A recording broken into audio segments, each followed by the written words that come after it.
Hello everyone, it is TIJ Gaming and this is the Ashes. Welcome one and all to Ashes Cricket 2009 for the pilot of a potential new series on the channel, depends whether you guys enjoy it or not. I aim, over the next few weeks, alongside the Real Knife 2019 Ashes, of course the 10th anniversary of the 2009 Ashes, I attempt during those Ashes to play along the 2009 Ashes, relive that England series win and hopefully replicate that series win playing as the Three Lions. So, without any further ado, let's start the game. So we're going to play cricket, get into the npower Ashes Series 2009, and we're going to go with normal difficulty, nicely down the middle. So, first off, before we head into any cricket, let's see the teams. There's only one place to start with England, and that is the captain, Andrew Strauss. A very solid record alongside his opening partner, Alistair Cook. Of course, Alistair Cook to become the captain in the future, but as of 2009, a very solid record. 62 matches Andrew Strauss has played of Test cricket. It's really annoying that the stats keep coming out, because I'm trying to make a blooming speech about this. Come on, right. He's had 114 innings, 4,792 runs with a high score of 177 and an average of 44. Is bloody good for an opener. So, two left-handers opening the batting for us. Not a surprise, the second being Alistair Cook. Only 43 matches, but an average of 45. Very, very solid. And then we have probably one of the best number threes of all time. Now, Ravi Bopara was picked for the first test, but I had to pick Ian Bell. Ian Bell, what a great batsman. Unfortunately, like a lot of this team, didn't last much longer after this, but still plays to this day and has a very solid average of 40 and a very good aggressive batsman. And then we come to what some people think is the star of the team. Whether you like him or not, you can't have a match without him, particularly in 09. Or after all, he is on the cover of the game. Kevin Pietersen, an absolutely fantastic batsman. Not so good in the dressing room, but let's not discuss that whatsoever. At number 4 for this first test match, we have Kevin Pietersen. Very reliable figure and can score you a lot of runs. And then at number 5, we have Paul Collingwood. The ever-reliable Collingwood. Really solid at number 5. Much again, he'll score you the runs. Not so aggressive and much not so of a dramatic figure like Pietersen and Fleetwood and Flintoff, but still a very good bat. And then the aforementioned Andrew Flintoff. He now presents Top Gear, but come 10 years in the past, he was a solid England cricket player.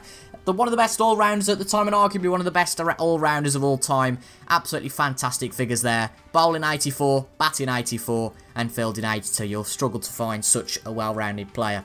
And then we come to the bottom half of the field. We have the ever-reliable Matt Prior, a great bat and a fantastic wicket-keeper. You certainly couldn't keep him out of the team.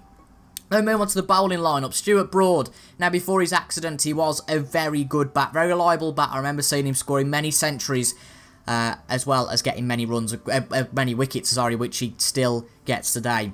Then we have Graham Swan, fantastic spinner. Now, Montes Panesar was also picked for this match in real life, but I feel I only really need one spinner, to be honest. But still, a reliable batsman, ready and raring to give it a go, and hopefully he can do well for us.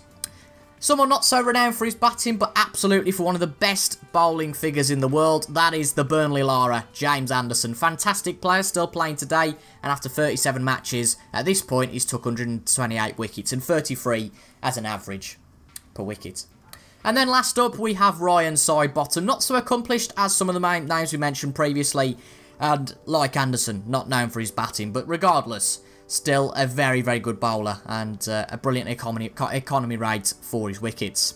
So that's the England team. Now, I don't know so much about the Australia team, but we have the fantastic opening partnership of the tragic late Phil Hughes and Simon Katich, very much to be feared. Then we have Captain Fantastic Ricky Ponting, Michael Clarke, Mike Hussey, Marcus North, Brad Haddin. There is really nothing that I can say about these players that hasn't already been said. A very solid team.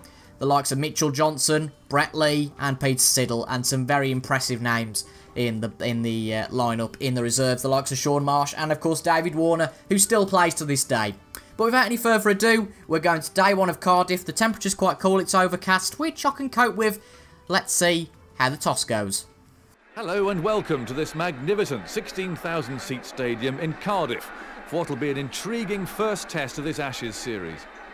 Tony Greig has made the long climb up to the commentary box. You had a close look at the pitch earlier, Tony. How did it look? Good morning, everyone. This is a pretty good pitch. There won't be any great movement for the seam bowlers, but there might be just enough if they can bowl in the right place. There could be some spin from the start, but certainly later on the ball will begin to turn more. For the batsmen, if they play sensibly, there are some big scores to be had out there. This is definitely a good toss to lose. Well, we could have spinners from the outset. Very interesting pitch and a very interesting outlook for this match. And we have the choice. And tails never fails, does it? So let's pick tails. Let's see how the toss goes. Ideally, I'd like to be batted on this surface. I think it's not got much movement in the wicket and it'd be a very good wicket to bat on. But let's see if fortune favours the brave. It absolutely does. And as I said before, and what Strauss is thinking, we are going to bat on this field. The two captains, Ricky and Andrew, shake hands for the first time in this Ashes 2009 series. What an ugly looking pitch, purely because of the bad weather, and we might not be out there for long if it starts raining. But for the first time in this series, let's welcome the teams. We have our team, the very solid opening partnership. Let's hope they are solid for us today. Alistair Cook and Andrew Strauss. And of course, the Australia team also come onto the pitch. And the first ball is going to be bowled by Mitchell Johnson. So let's have it. So Andrew Strauss, first in to have a bowl. To have a bat even, not to have a bowl, what am I on about? And for the start, just a very defensive shot.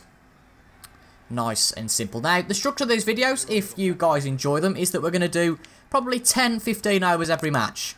We're going to try and do 2 or 3 of these a week. Again, those dates will be mentioned if... oh, that's a bit of an edge, but nothing too terrible coming from that. We will have these about 2 or 3 times a week if you guys enjoy. And we'll see how we get on. Bit of a nick on the outside edge. Need to get this timing just right. And this series will be used, of course, to play through the 2009 Ashes, talk about cricket in general, and, of course, discuss the 2019 Ashes. Not the 2009. We can discuss the 2009 Ashes, but more importantly, the 2019 Ashes. Wow, I'm really excited. I am really excited. Let's just get this ball out of the way first.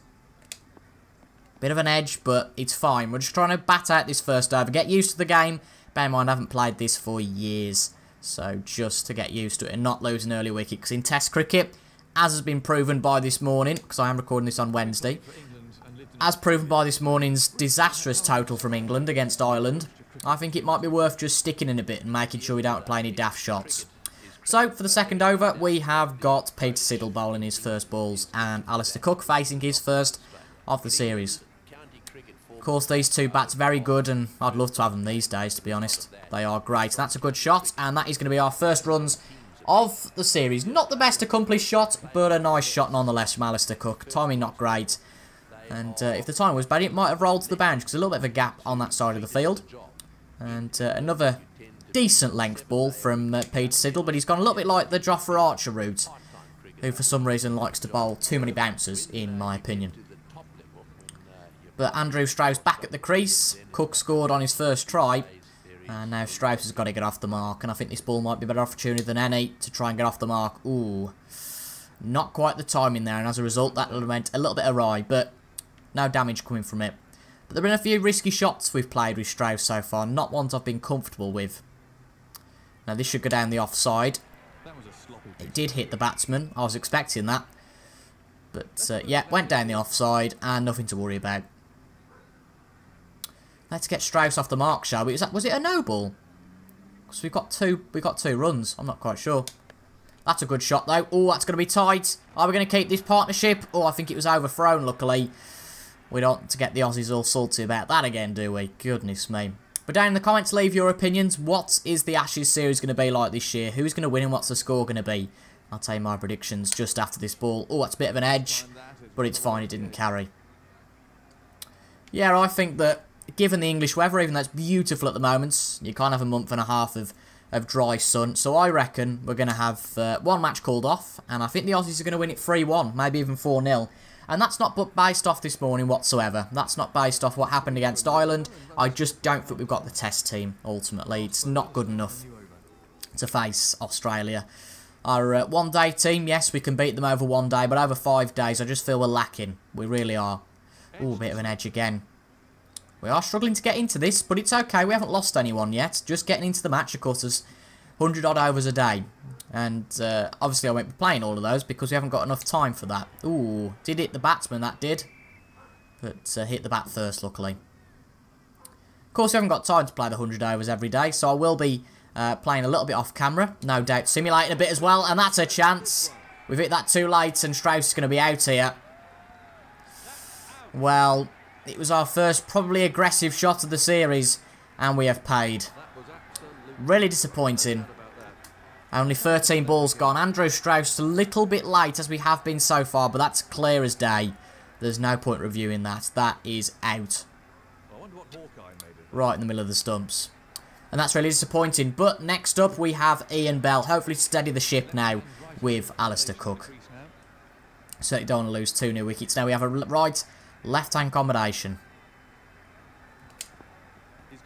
Decent shot, but again, just a bit of an edge. We just need to work on our timing just a little bit. It'll be interesting, though, in the Ashes series this year, who we pick as openers, because it's a pretty contentious topic. Well, there's not really many options. I completely accept that to pick. It looks like Jason Roy's going to be picked at the moment, which I'm chuffed about. He's certainly a better option than Keaton Jennings. Keaton Jennings just can't play in an Ashes series. I'm sorry, he's not good enough for that. He might be good enough for county level, but he's really not good enough for international, in my opinion. And he's had enough chances. Give someone else a chance, and that's exactly what they're doing with Jason Roy now. Rory Burns doesn't look too brilliant either. However, there's just not the options out there. Yes, you could play Bairstow, but the 2 of those batsmen are both aggressive. That's the point in the one-day setup. That doesn't work in a test. We haven't shown it very well here, but a test match is all about building a good opening partnership and getting the runs. Neither of which we've really done so far. That's a bit of an edge. And he's dropped it. Well, before we start playing this attacking shots, we need to get some timing in. And timing's something we haven't got at the moment. Let's try a defensive shot. That's better. That's more better timing. Right, okay. It's okay being a little bit off on defensive shots. But if you are on attacking shots, it can happen like it did there. See, a little bit light again. But of course the pace of balls and all that sort of stuff affects things. So it's not going to be harmful. It takes time for us to get into this. At the end of the day, as long as we avoid a loss, I'm quite happy for the first match of this series. We did, of course, win this in real life and went on to get the next series in Australia. But it's been pretty mixed in the last few years. It seems when the Aussies come over here, that we win. And when we go over there, that we win. Sorry, that they win. The Australians, that is, of course. But after 4 overs, only 3 runs scored. We're being very slow to get into this. Believe me, if I was playing this off camera, I'd be chucking the ball all about. But very interesting that there's a lot of interest to the leg side of Bell. They want to get a second wicket quick, don't they? And that's a good shot. There we go, the first good shot of the game. And we're going to keep Ian Bell on strike. Cook should be able to get there. Has to dive for it, but I think we're alright. A direct hit, and that would have been out. But that is a nice shot from Ian Bell. Just to say to those on the offside, look, you ain't going to get me. And that's another solid defensive shot. Oh, well, my controller's been disconnected. That's not the first or last time that this will happen. In this series, I do use a play and charge kit, so that gets a bit loose from time to time. But very low run rate, something we don't need to bother ourselves about, ultimately. It doesn't matter at the moment. Just getting into this test match, that's the most important thing.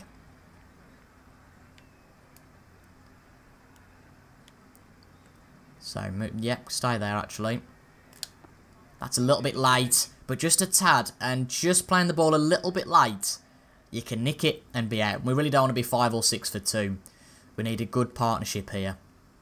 Play it to the offside this time, I think. That's a good shot. But because there isn't any fielder in the close vicinity, we can get away with running 2 here. A much better open, albeit getting scrappy runs, but confidence only builds by getting runs, and you have to work for those runs. And that's what Ian Bell is doing at number 3 here.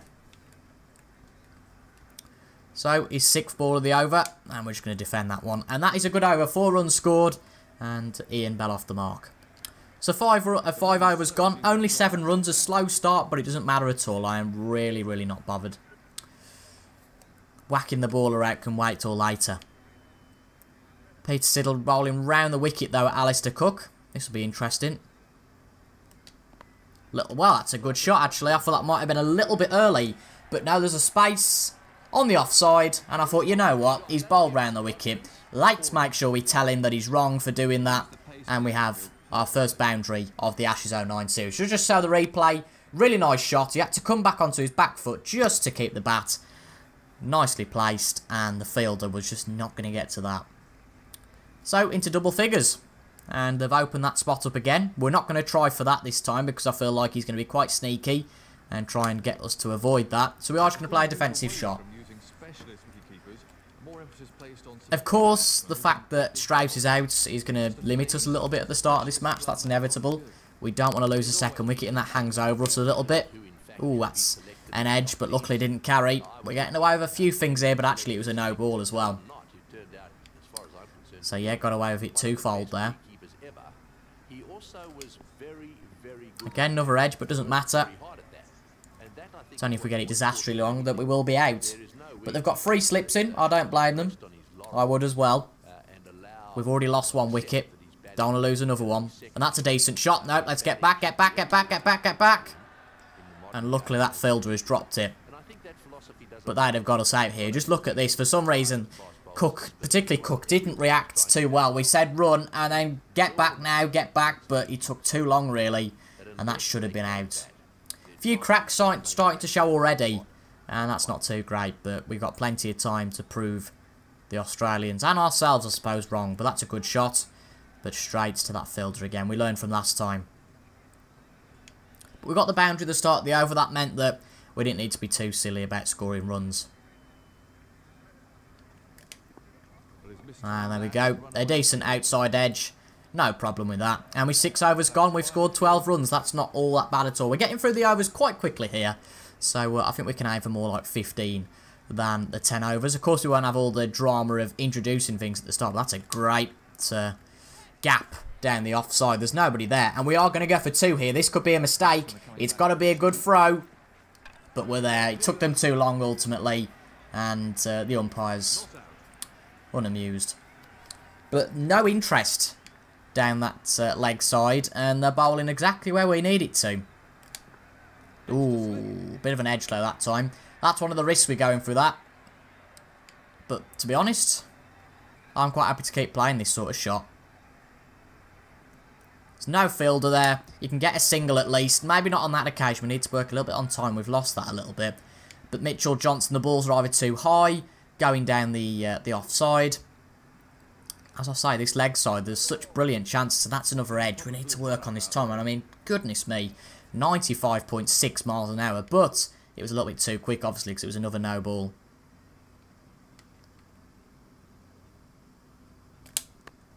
Good timing. There we go. Just one of those needs an over. It's not going to get to the boundary, but we're going to go for 3 here. We're going to get it.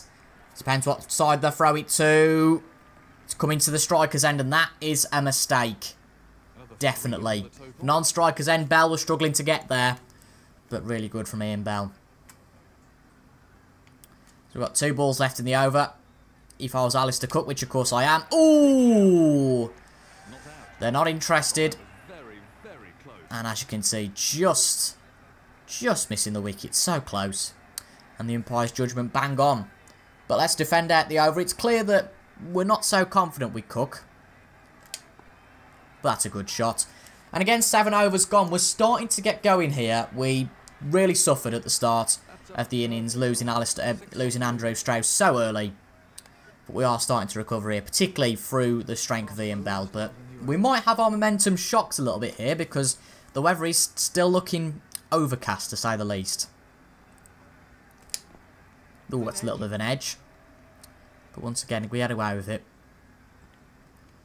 The timing can be a little bit off and you can just edge it, but it's got to be fairly off for you to get a nick. As such, and it goes straight to the slips. I felt like going down there because I thought, why not? But we'll get 2 here at least if this doesn't go to the boundary. Fielder not being very quick about it. Now, I might have gone for 3 there, but to be honest, we've had plenty of risky runs over the last few overs. So there's absolutely no point of that. But Ian Bell moves to double figures.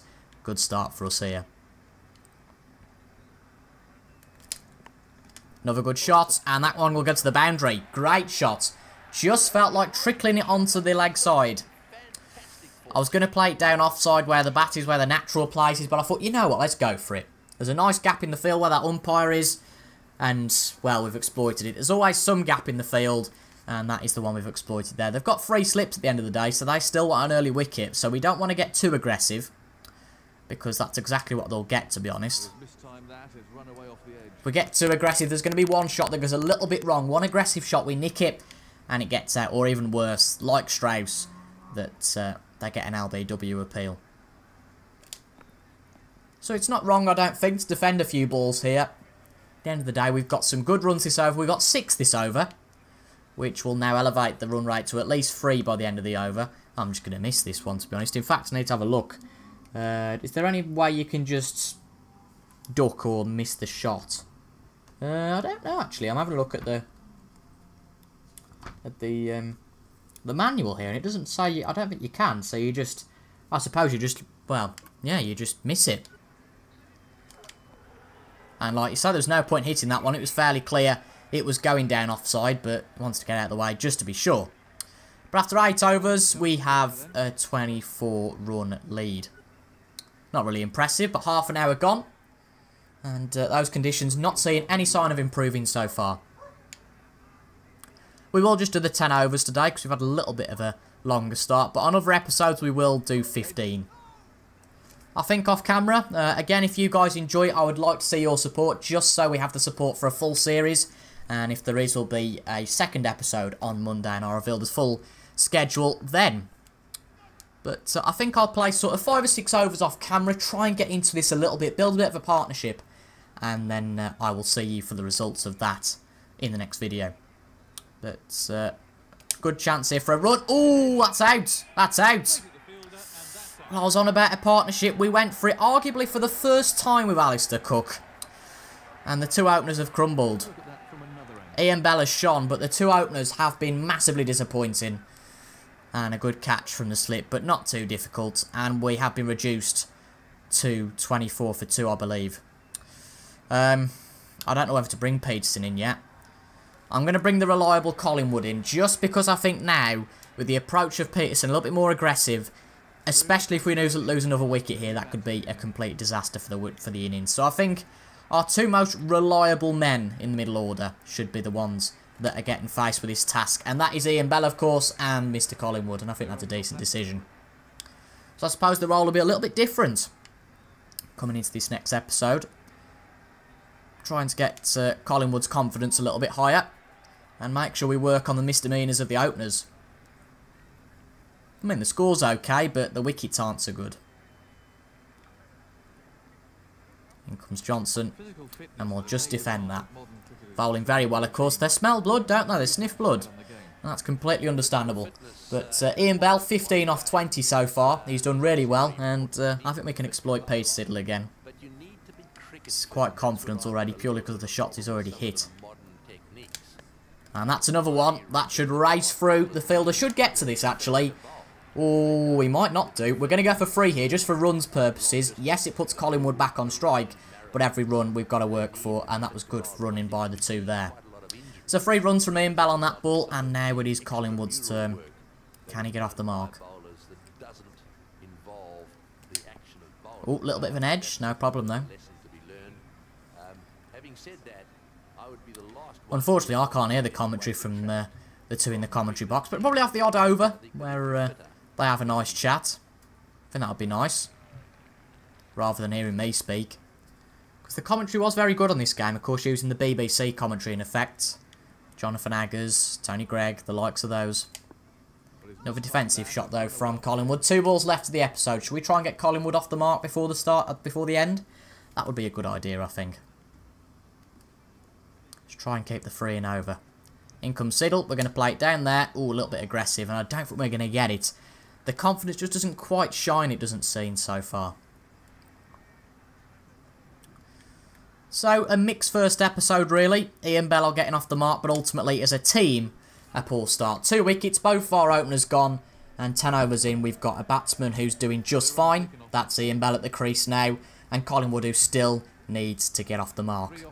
But if you enjoyed that, as I said, make sure to leave a like down below, just to see if I can get the support to this series on a full-time basis. Comment your thoughts on this video, the Ashes, anything cricket, and subscribe, of course, if you want to see more cricket, snooker, and MotoGP content. But until the next time, thank you very much for your company. I've been TIJ Gaming, and I'll see you all later. Goodbye for now.